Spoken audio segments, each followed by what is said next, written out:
Plete sa mga dipasahero nga jeep posible magsakas ang piso sa madason nga simana sunod sa LTFRB. Pila ka drivers gin kalipay ang anunsyo apang nagaulikid naman sa mga pasahero. Si Julius Bilacaol nakatutok. Aminado nga apektado sang padayon nga nagasaka nga presyo sang gatong ang driver nga si Robert.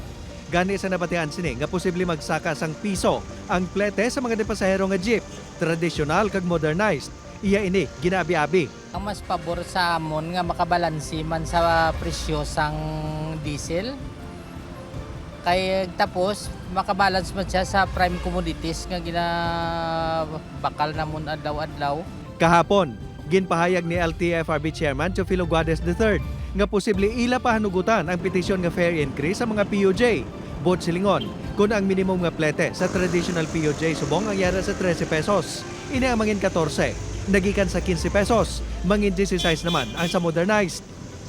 Posible mapagawa sang LTFRB ang resolusyon kaangon sa fare increase sa madason nga semana.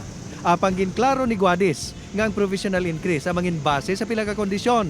Kabahin diri ang pagsaka sang presyo sang Dubai Oil sa $80 per barrel. 1 peso across the board. Pero that's all. Wala yung per kilometer na increase. Flat rate lang muna. Masyado mabigat pag may Masyado nang mabigat sa mga consumers. Kung magtupa ang piso nga saka, bastante na ini para kay Robert. Hindi man sini gusto mahula ng mga pasahero kay may himata man siya nga mga commuter. Amo man sini ang reaksyon sa driver nga si Randy nga nagasimpatiya man sa mga pasahero. Kay man unta saka ang krodota, siyempre sa amon daw okay naman na sa amon. Daw hindi naman na mabugat gid sa tawag. Apang para sa Iloy nga si Azucena nga may 4 ka kabataan nga nag-eskwela, mabugat sa gihapon ang piso nga saka sa plete.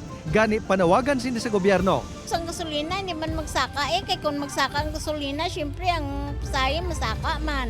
Ang LTFRB 6 pinaagi sa legal officer sini nga si Attorney John Altura, hindi pa makahatag sang komento bangod wala pa sang formal nga order. Ginato na naman subong sang LTFRB ang petisyon sa saka sa plete sa mga bus. Ang mga taxi ang may pending man nga petisyon para sa saka sa flag down rate, apang wala pa man sang aksyon ng ahensya. Upod kay Marvin Lauderes, Julius Bilacaol. 1. Western Visayas.